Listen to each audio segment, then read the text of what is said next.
Hey everybody, it's Jason Blaha here, and today I'm going to make a statement that is probably going to get a very large amount of autistic screeching as a response, because every time I discuss the carryover of good mornings to a back squat, people chime in, they're not even remotely the same movement, they work different muscles and all this nonsense. And you know right there, that is probably a weak dude who has never actually squatted a truly heavy weight with a wide stance when they say that. You know that for a fact. This is one reason I push good mornings so much. The different variations of the good mornings will build both your squat and your deadlift. It's like Dr. Ben Pollock said, the good morning is the best accessory for the squat and the deadlift. And when we say that, we're talking about power squatting, not Olympic squatting. And people have to understand that difference. Okay, an Olympic squat is not intended to be a movement where you move the heaviest weight possible. That's not the goal. Okay? It's not the goal. The goal of the Olympic squat is to make you good at the full clean, because you need that to clean and jerk. That is the intended purpose of that exercise. It does not put you into the leverage positions to lift the heaviest weight possible. I mean, usually your knees jut way forward. You have knee slide. Okay, it largely removes a lot of the hip.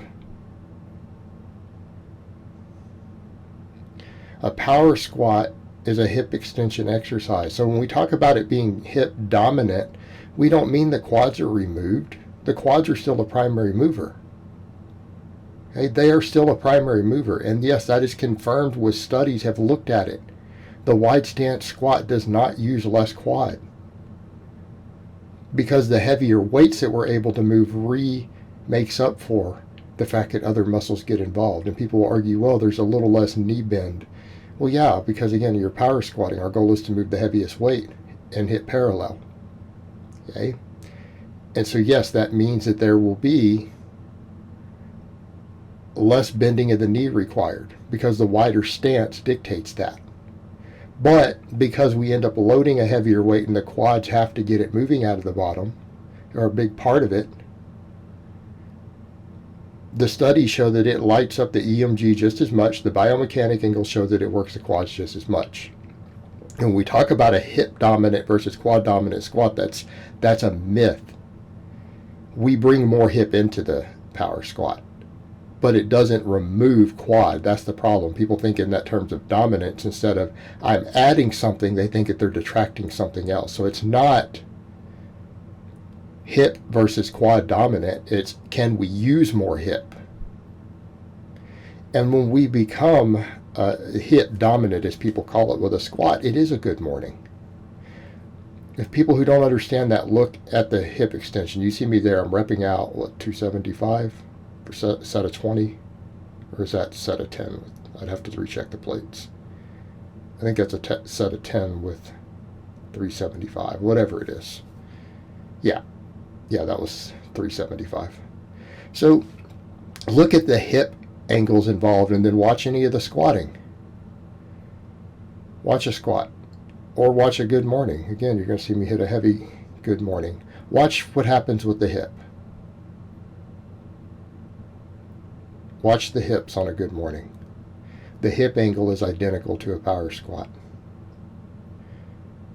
All of the movement of the good morning, because there's only a little bit of knee bend, it's all hip extension, right? The entire concentric rep is hip extension.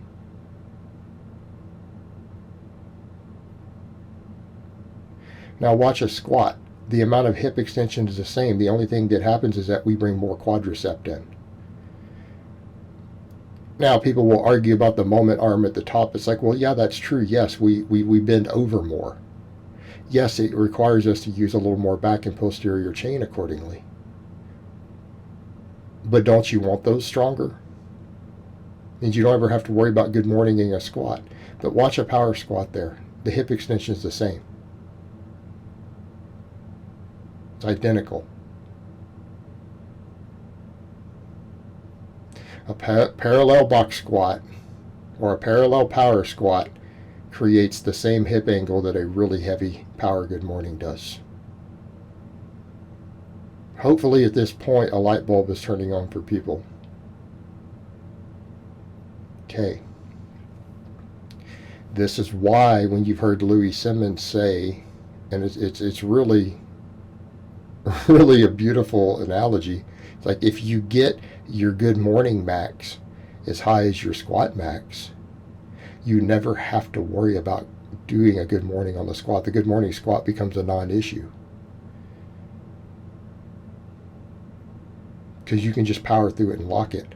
In other words, if your goal is to squat 600 pounds and you get your good morning up to 600 pounds, really all you have to do is get your quad stronger. And then you'll be able to just squat that weight right up. You'll be able to just squat the 600 easy, because you've already trained all the hip extension. What is a squat? Watch this heavy squat here. It's 502 plus 100 pounds of bands off a box. All right. It's hip extension and it's knee extension. The good morning trains the hip extension component. They're the same movement. It's the same movement pattern. And I think that's where people get confused. They're like, but the muscle work and the emphasis is different. Yeah, that's true, because one of the joints has changed, right? One of the joint angles has changed. It's just like if we could talk about overhead pressing versus benching. Or a better analogy, how about incline bench versus bench press? We've changed the joint angle of one of the joints, but not the other one. Right? That's what we've done. They're very, very similar, and there's a lot of carryover. In this case, so the carryover is more pronounced, because really it's only the limb that's different. All the muscles of the torso and trunk, the movement pattern is the same. Now, because we bend over more, it works more back. Right? And it puts more work up on the T-spine. Right? So it works more back. And it works a little more hamstring and a little less quad. Everything else is identical. But people have to remember, a true power squat uses more back extension happening, right? It uses more hamstring. And again, people have this issue with that because they don't understand. They don't look at Lombard's principle or Lombard's paradox. 150 years old, guys. Actually, it's older now, isn't it? Probably older. You look at that, and the problem we have is that it turns out muscles don't work the way we think of on the little skeleton with pulleys, right? That your bicep bends the elbow, the tricep bends it the other way, right? The quad bends the knee. Those are really cute, aren't they? Here's the problem. All those muscles are also involved with shoulder movement and with hip movement. It's not that simple. It's not that simple. These are not only dynamic stabilizers, they're involved in the actual rotation of all those joints. In other words, any movement of the hip joint will have to involve all the muscles of the leg. Okay? They'll have to. The shoulder, any movement of the shoulder, rotation of the shoulder, is going to involve the tricep and the bicep.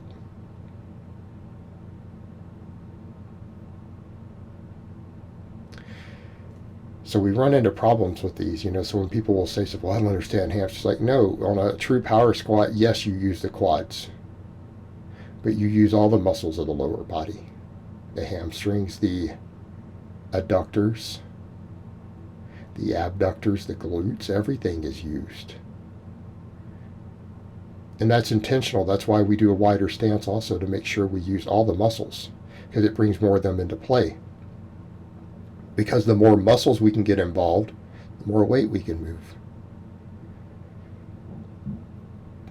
And if you're able to good morning truly heavy weights, you just good morning it through the lockout, the hip extension part. Right? easily and safely. That's the other thing. It's not dangerous. Our only concern is, do you have overuse? Have you not built your core musculature enough? If your training programming is regulated, you're fine. You don't even need to be afraid of good morninging a squat. Guys with world records who good morning their squats like that, who aren't hurt. Because a power squat, there's a fine line between a power squat and a good morning. There's a continuum. That's the way to look at it. There's a fine line where one becomes the other.